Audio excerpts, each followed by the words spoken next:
Mga taga-Efeso. Unang kabanata. Si Pablo, na apostol ni Kristo Jesus sa pamamagitan ng kalooban ng Diyos, sa mga banal na nangasa Efeso, at sa mga tapat kay Kristo Jesus. Sumainyo nawa ang biyaya at kapayapaang mula sa Diyos na ating Ama at sa Panginoong Hesukristo. Purihin nawa ang Diyos at Ama ng ating Panginoong Hesukristo, na siyang nagpala sa atin ng bawat pagpapalang ukol sa Espiritu, sa sangkalangitan kay Kristo, ayon sa pagkapili niya sa atin sa Kanya bago itinatag ang sanglibutan, upang tayo'y maging mga banal at mga walang dungis sa harapan niya sa pag-ibig, na tayo'y itinalaga niya ng una pa sa pagkukupkop na tulad sa mga anak sa pamamagitan ni Hesukristo, sa ganang Kanya ayon sa minagaling ng Kanyang kalooban, sa ikapupuri ng kaluwalhatian ng Kanyang biyaya, na sa atin ay pinagkaloob na masagana sa minamahal. Nasa Kanya'y mayroon tayo ng ating katubusan sa pamamagitan ng Kanyang dugo, na kapatawaran ng ating mga kasalanan ayon sa mga kayamanan ng Kanyang biyaya, na pinasaganan niya sa atin sa buong karunungan at katalinuhan, na ipinakilala niya sa atin ang hiwaga ng Kanyang kalooban ayon sa Kanyang minagaling na ipinasya niya sa Kanya rin, sa pagiging katiwala sa kaganapan ng mga panahon, upang tipunin ang lahat ng mga bagay kay Kristo, ang mga bagay na nangasa sangkalangitan, at ang mga bagay na nangasa ibabaw ng lupa, sa Kanya sinasabi ko. Tayo rin naman sa Kanya ay ginawang mana, na itinalaganan niya tayo ng una pa ayon sa pasya ni Yaong gumagawa ng lahat ng mga bagay ayon sa pasya ng Kanyang kalooban, upang tayo'y maging kapurihan ng Kanyang kaluwalhatian. Tayong nagsiasa ng una kay Kristo, na sa Kanya'y kayo rin naman, pagkarinig ng aral ng katotohanan, ng ebanghelyo ng inyong kaligtasan, na sa Kanya rin naman, mula nang kayo'y magsisampalataya, at kayo'y tinatakan ng Espiritu Santo, na ipinangako, na siyang patotoo sa ating mana, hanggang sa ikatutubos ng sariling pag-aari ng Diyos, sa ikapupuri ng Kanyang kaluwalhatian. Dahil dito ako rin naman, pagkarinig ng pananampalataya sa Panginoong Hesus na nasa inyo, at ng pag-ibig ng inyong pinakita sa lahat ng mga banal, ay hindi ako tumitigil ng pagpapasalamat dahil sa inyo, na aking binabanggit kayo sa aking mga panalangin, upang ipagkaloob sa inyo ng Diyos, ng ating Panginoong Hesukristo, ng Ama ng kaluwalhatian, ang Espiritu ng karunungan at ng pahayag sa pagkakakilala sa Kanya. Yamang naliwanagan ang mga mata ng inyong puso, upang maalaman ninyo kung ano ang pag-asa sa Kanyang pagtawag, kung ano ang mga kayamanan ng kaluwalhatian ng Kanyang pamana sa mga banal, at kung ano ang dakilang kalakhan ng Kanyang kapangyarihan sa ating nagsisisampalataya, ayon sa gawa ng kapangyarihan ng Kanyang lakas, na Kanyang ginawa kay Kristo, nang ito'y Kanyang buhaying maguli sa mga patay, at pinaupo sa Kanyang kanan sa sangkalangitan, sa kaiba-ibabawan ng lahat ng pamunuan at kapamahalaan at kapangyarihan at pagkasakop at sa bawat pangalan na ipinangungusap, hindi lamang sa sanglibutang ito, kundi naman sa darating. At ang lahat ng mga bagay ay pinasuko niya sa ilalim ng Kanyang mga paa, at siyang pinagkaloobang maging pangulo ng lahat ng mga bagay sa iglesia, na siyang katawan niya, nakapuspusan niya ang pumupuspos ng lahat sa lahat. Ikalawang kabanata. At kayo'y binuhay niya, nang kayo'y mga patay dahil sa inyong mga pagsalangsang at mga kasalanan, na inyong nilakaran nung una ayon sa lakad ng sanglibutang ito, ayon sa pangulo ng mga kapangyarihan ng hangin, ng Espiritu na ngayon ay gumagawa sa mga anak ng pagsuway. Sa gitna ng mga yaon, tayo rin naman ng ibang panahon ay nangabubuhay sa mga kahalayan ng ating laman, na ating ginagawa ang mga pita ng laman at ng pag-iisip, at tayo nooy katutubong mga anak ng kagalitan, gaya naman ng mga iba. Ngunit ang Diyos, palibhasa'y mayaman sa awa, dahil sa Kanyang malaking pag-ibig na Kanyang iniibig sa atin, bagamat tayo'y mga patay dahil sa ating mga kasalanan, tayo'y binuhay na kalakip ni Kristo. Sa pamamagitan ng biyaya kayo'y nangaligtas,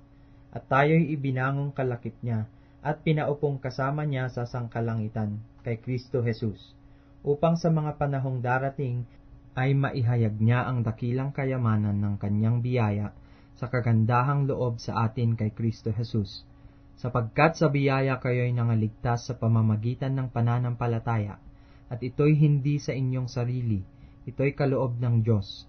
Hindi sa pamamagitan ng mga gawa upang ang sino man ay huwag magmapuri, sapagkat tayo'y kanyang gawa na nilalang kay Kristo Jesus para sa mabubuting gawa na mga inihanda ng Diyos nang una upang siya nating lakaran. Kaya nga alalahanin ninyo na kayo noong una mga hintil sa laman, tinatawag na di pagtutuli niyaong tinatawag na pagtutuli sa laman na ginawa ng mga kamay, na kayo ng panahong yaon ay mga hiwalay kay Kristo, na mga di kabilang sa bansa ng Israel, at mga taga-ibang lupa tungkol sa mga tipan ng pangako, na walang pag-asa at walang Diyos sa sanglibutan. Datapwat ngayon kay Kristo Jesus kayo, na noong panahon ay nalalayo ay inilapit sa dugo ni Kristo, sapagkat siya ang ating kapayapaan, na kanyang pinag-isa ang dalawa, at iginiba ang pader na nasa gitna na nagpapahiwalay, na inalis ang pagkakaalit sa pamamagitan ng kanyang laman, kahit kautusan na may mga batas at ang palatuntunan upang sa dalawa ay lalangin sa kanyang sarili ang isang taong bago. Sa ganito'y ginagawa ang kapayapaan, at upang papagkasunduin silang dalawa sa isang katawan sa Diyos sa pamamagitan ng krus, na sa kanya'y pinatay ang pagkakaalit, at siya'y naparito at ipinangaral ang kapayapaan sa inyong nalalayo, at ang kapayapaan sa nangalalapit. Sapagkat sa pamamagitan niya, tayo'y may pagpasok sa isang espiritu rin sa Ama. Kaya nga hindi na kayo mga taga-ibang lupa at mga manglalakbay, kundi kayo'y mga kababayan na kasama ng mga banal at sangbahayan ng Diyos, na mga itinatayo sa ibabaw ng kinasasaligan ng mga apostol at ng mga propeta, na si Kristo Jesus din ang pangulong bato sa panulok, na sa kanya'y ang buong gusali na nakalapat na mabuti ay lumalago upang maging isang templong banal sa Panginoon. Na sa kanya'y itinayo naman kayo upang maging tahanan ng Diyos sa Espiritu. Ikatlong Kabanata. Dahil dito, akong si Pablo, na bilanggon ni Kristo Jesus dahil sa inyong mga hintil, kung tunay na inyong narinig yung pagiging katiwala sa biyaya ng Diyos, na sa akin ay binigay sa ikagagaling ninyo, kung paanong sa pahayag ay ipinakilala sa akin ang hiwaga, gaya ng isinulat ko ng una sa ilang salita. Sa pamamagitan niyaon, sa pagbasa ninyo ay inyong mapagtatalastas ang aking pagkakakilala sa hiwaga ni Kristo, na nang ibang panahon ay hindi ipinakilala sa mga anak ng mga tao, na gaya ngayon na ipinahayag sa kanyang mga banal na apostol at propeta sa Espiritu,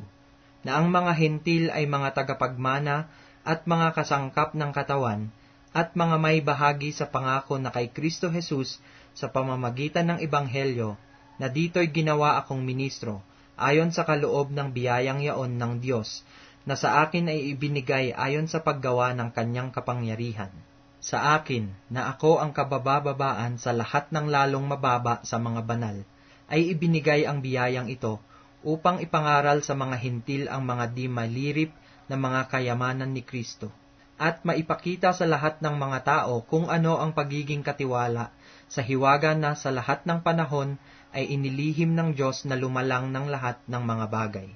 upang ngayoy sa pamamagitan ng Iglesia ay maipakikilala sa mga pamunuan at sa mga kapangyarihan sa sangkalangitan ang kapuspusan ng karunungan ng Diyos. Ayon sa panukalang walang hanggan na ipinanukala kay Kristo Jesus na Panginoon natin, nasa Kanya'y mayroon tayong lakas ng loob at pagpasok na may pag-asa sa pamamagitan ng ating pananampalataya sa Kanya. Kaya nga ipinamamanhik ko na huwag kayong manglupaypay sa mga kapighatian ko dahil sa inyo, na pawang kapurihan ninyo. Dahil dito ay iniluluhod ko ang aking mga tuhod sa Ama, na sa Kanya'y kumukuha ng pangalan ang bawat sangbahayan sa langit at sa lupa. Unang sa inyo'y ipagkaloob niya, ayon sa mga kayamanan ng Kanyang kaluwalhatian, na kayo'y palakasin ng kapangyarihan sa pamamagitan ng Kanyang Espiritu sa pagkataong loob. Na si Kristo ay manahan sa inyong mga puso sa pamamagitan ng pananampalataya, upang kayo'y mag-ugat at magtumibay sa pag-ibig, ay lumakas upang matalastas pati ng lahat ng mga banal kung ano ang luwang at ang haba at ang taas at lalim, at makilala ang pag-ibig ni Kristo na di masayod ng kaalaman, upang kayo'y mga puspos hanggang sa buong kapuspusan ng Diyos. Ngayon sa makapangyarihang gumawa ng lubhang sagana ng higit sa lahat ng ating hinihingi o iniisip, ayon sa kapangyarihang gumawa sa atin, ay sumakanya nawa ang kaluwalhatian sa Iglesia at kay Kristo Jesus sa buong panahon magpakailanman. Siya nawa. Ika-4 na kabanata. Namamanhik nga sa inyo akong bilanggo sa Panginoon, na kayo'y magsilakad ng nararapat sa pagkatawag na sa inyo'y itinawag, ng buong kapakumbabaan at kaamuan, na may pagpapahinuhod, na mangagbatahan kayo sa pag-ibig, na pagsakitan ninyong ingatan ang pakikipagkaisa sa Espiritu sa tali ng kapayapaan. May isang katawan at isang Espiritu, gaya naman ng pagkatawag sa inyo sa isang pag-asa ng pagtawag sa inyo. Isang Panginoon, isang pananampalataya, isang bautismo, isang Diyos at Ama ng lahat, na siyang sumasaibabaw sa lahat at sumasa lahat at nasa lahat, datapwat ang bawat isa sa atin ay binigyan ng biyaya, ayon sa sukat na kaloob ni Kristo. Kaya't sinasabi niya, nang umakyat siya sa itaas ay dinala niyang bihag ang pagkabihag, at nagbigay ng mga kaloob sa mga tao. Ngayon ito, umakyat siya, ano ito,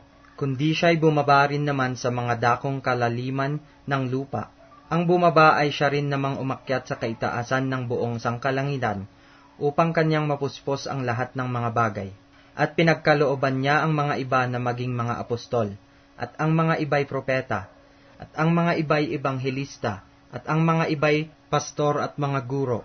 sa ikasasakdal ng mga banal, sa gawaing paglilingkod, sa ikatitibay ng katawan ni Kristo, hanggang sa abutin nating lahat ang pagkakaisa ng pananampalataya, at ang pagkakakilala sa anak ng Diyos, hanggang sa lubos na paglaki ng tao, hanggang sa sukat ng pangangatawan ng kapuspusan ni Kristo,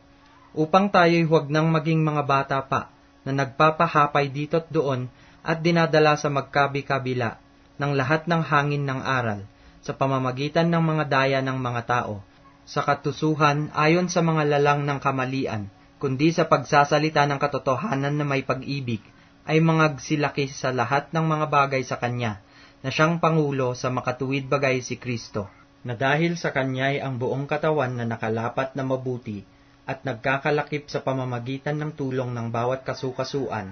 ayon sa paggawang nauukol sa bawat iba't ibang sangkap, ay nagpapalaki sa katawan sa ikatitibay ng kanyang sarili sa pag-ibig. Ito nga ang sinasabi ko, at sinasaksihan sa Panginoon, na kayo'y hindi na nagsisilakad pa na gaya naman ng lakad ng mga hintil, sa pagpapalalo sa kanilang pag-iisip, na sa kadiliman ng kanilang pag-iisip ay nangahiwalay sa buhay ng Diyos, dahil sa kahangalang nasa kanila, dahil sa pagmamatigas ng kanilang puso, na sila sa di pagkaramdam ng kahihiyan ay napahikayat sa kalibugan, upang kalakalin ang lahat ng karumihan ng buong kasakiman. Ngunit kayo'y hindi nangatuto ng ganito kay Kristo. Kung tunay na siya'y inyong pinakinggan, at kayo'y tinuruan sa Kanya, gaya ng katotohanan na kay Jesus, at inyong iwan tungkol sa paraan ng inyong pamumuhay na nakaraan, ang dating pagkatao, na sumama ng sumama ayon sa mga kahalayan ng pagdaraya, at kayo'y mangagbago sa espiritu ng inyong pag-iisip, at kayo'y mangagbihis ng bagong pagkatao na ayon sa Diyos ay nilalang sa katuwiran at sa kabanalan ng katotohanan. Kaya nga, pagkatakwil ng kasinungalingan, ay magsasalita ang bawat isa sa inyo ng katotohanan sa kanyang kapwa, sapagkat tayo'y mga sangkap na isa't isa sa atin. Kayo'y mga galit at huwag kayong mga kasala. Huwag lumubog ang araw sa inyong galit. Ni bigyan daan man ang dyablo. Ang nagnanakaw ay huwag nang magnakaw pa. Bagkus magpagal na igawa ang kanyang mga kamay ng mabuting bagay, upang siya'y may maibigay sa nangangailangan. Anumang salitang mahalay ay huwag lumabas sa inyong bibig, kundi ang mabuting ikatitibay ayon sa pangangailangan, upang makinabang ng biyaya ang mga nagsisikakinig. At huwag ninyong pighatiin ang Espiritu Santo ng Diyos, na sa Kanya kayo'y tinatakan hanggang sa kaarawan ng pagkatubos. Ang lahat ng kapaitan at kagalitan at pagkakaalit at kadaldalan at panglilibak ay mga alis nawa sa inyo, pati ng lahat ng masasamang akala. At magmagandang loob kayo sa isa't isa, mga mahabagin, na mangagpatawaran kayo sa isa't isa, gaya naman ng pagpapatawad sa inyo ng Diyos kay Kristo. 5 Kabanata. Kayo nga'y magsitulad sa Diyos na gaya ng mga anak na minamahal, at magsilakad kayo sa pag-ibig, gaya rin naman ng pag-ibig ni Kristo sa inyo. At ibinigay dahil sa atin ang kanyang sarili, na hain at handog sa Diyos upang maging samyo ng masarap na amoy. Ngunit ang pakikiapid at ang lahat ng karumihan o kasakiman ay huwag man lamang masambit sa inyo, gaya ng nararapat sa mga banal, o ang karumihan man, o mga mangmang na pananalita, o ang mga pagbibiro na di nangararapat, kundi kayo'y magpasalamat, sapagkat talastas ninyong lubos na sino mang mapakiapid, o mahalay, o masakim, na isang mapagsamba sa mga Diyos-Diyosan, ay walang anumang mamanahin sa kaharian ni Kristo at ng Diyos. Huwag kayong madaya ng sino man ng mga salitang walang kabuluhan,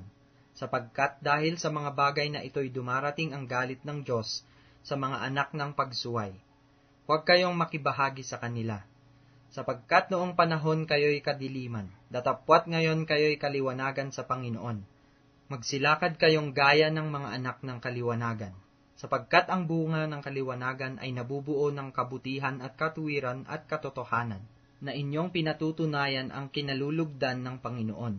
At huwag kayong makibahagi sa mga walang mapapakinabang na gawa ng kadiliman, kundi bagkus inyong sawatain, sapagkat ang mga bagay na ginagawa nila sa lihim ay mahalay na salitain man lamang. Datapwat ang lahat ng mga bagay pagkasawata ay tinatanyag ng kaliwanagan, sapagkat ang lahat ng mga bagay na itinatanyag ay kaliwanagan. Kaya sinasabi niya, gumising kang natutulog, at magbangon ka sa gitna ng mga patay, at liliwanagan ka ni Kristo. Mangag-ingat nga kayong lubos kung paano kayo lumakad, huwag gaya ng mga mangmang, kundi gaya ng marurunong,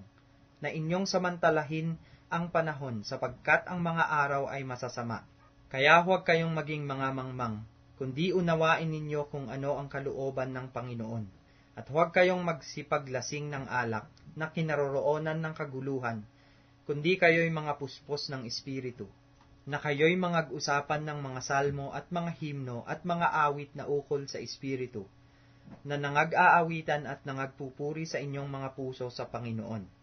na kayo'y laging magpasalamat sa lahat ng mga bagay sa pangalan ng ating Panginoong Hesukristo, sa Diyos na ating Ama. Napasakop kayo sa isa't isa sa takot kay Kristo. Mga babae, pasakop kayo sa inyo-inyong sariling asawa, na gaya ng sa Panginoon, sapagkat ang lalaki ay pangulo ng kanyang asawa,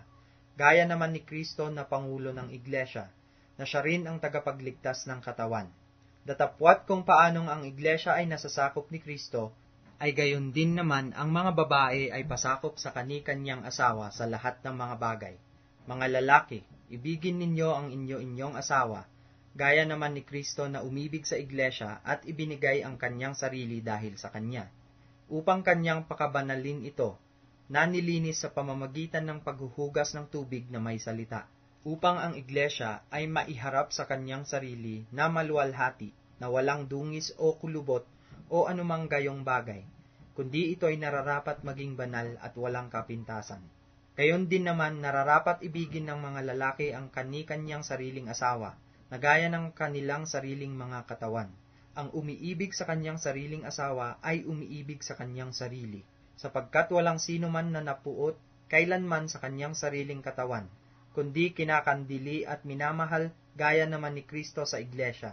sapagkat tayo ay mga sangkap ng kanyang katawan. Dahil dito'y iiwan ng lalaki ang kanyang ama at ina, at makikisama sa kanyang asawa, at ang dalawa ay magiging isang laman.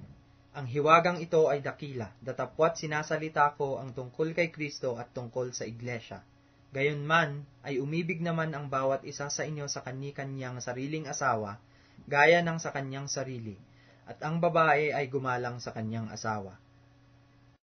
6 na Kabanata. Mga anak, magsitalima kayo sa inyong mga magulang sa Panginoon, sapagkat ito'y matuwid. Igalang mo ang inyong ama at ina, na siyang unang utos na may pangako, upang yumaon kang mabuti, at ikaw ay mabuhay na malaon sa lupa. At kayong mga ama, Huwag ninyong ipamungkahi sa galit ang inyong mga anak, kundi inyong turuan sila ayon sa saway at aral ng Panginoon. Mga alipin, magsitalima kayo sa mga yaong ayon sa laman ay inyong mga Panginoon, na may takot at panginginig, sa katapatan ng inyong puso na gaya ng kay Kristo. Hindi ang paglilingkod sa paningin na gaya ng pagbibigay lugod sa mga tao, kundi bagkus gaya ng mga alipin ni Kristo, na ginagawa mula sa puso ang kalooban ng Diyos. Maglingkod na may mabuting kalooban na gaya ng sa Panginoon at hindi sa mga tao. Yamang na pag-aalaman na anumang mabuting bagay na gawin ng bawat isa, ay gayon din ang muling tatanggapin niya sa Panginoon, maging alipin o laya. At kayong mga Panginoon, gayon din ang inyong gawin sa kanila. At iwan ninyo ang mga pagbabala, yamang na pag-aalaman na ang Panginoon nila at ninyo ay nasa langit, at sa Kanya'y walang itinatanging tao. Sa katapus-tapos ay magpakalakas kayo sa Panginoon at sa kapangyarihan ng Kanyang kalakasan. Mangagbihis kayo ng buong kagayakan ng Diyos, upang kayo'y magsitibay laban sa mga lalang ng dyablo. Sapagkat ang ating pakikibaka ay hindi laban sa laman at dugo, kundi laban sa mga pamunuan, laban sa mga kapangyarihan, laban sa mga namamahala ng kadilimang ito sa sanglibutan, laban sa mga ukol sa espiritu ng kasamaan sa mga dakong kaitaasan. Dahil dito magsikuha kayo ng buong kagayakan ng Diyos, upang kayo'y mga katagal sa araw na masama, at kung magawa ang lahat ay magsitibay. Magsitibay nga kayo na ang inyong mga baywang ay may bigkis na katotohanan, na may sakbat na baluti ng katuwiran, at ang inyong mga paa ay may panyapak na paghahanda ng ebanghelyo ng kapayapaan. Bukod dito ay taglayin ninyo ang kalasag ng pananampalataya, na siyang ipapatay ninyo sa lahat ng mga nagniningas na suligi ng masama, at magsikuha rin naman kayo ng turbante ng kaligtasan, at ng tabak ng Espiritu na siyang salita ng Diyos, na magsipanalangin kayo sa Espiritu ng lahat ng panalangin at daing sa buong panahon,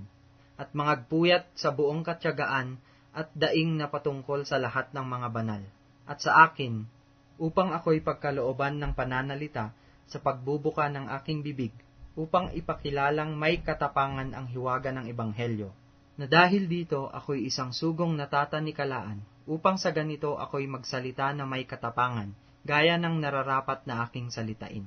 Datapwat upang mga alaman ninyo naman ang mga bagay na ukol sa akin, at ang kalagayan ko,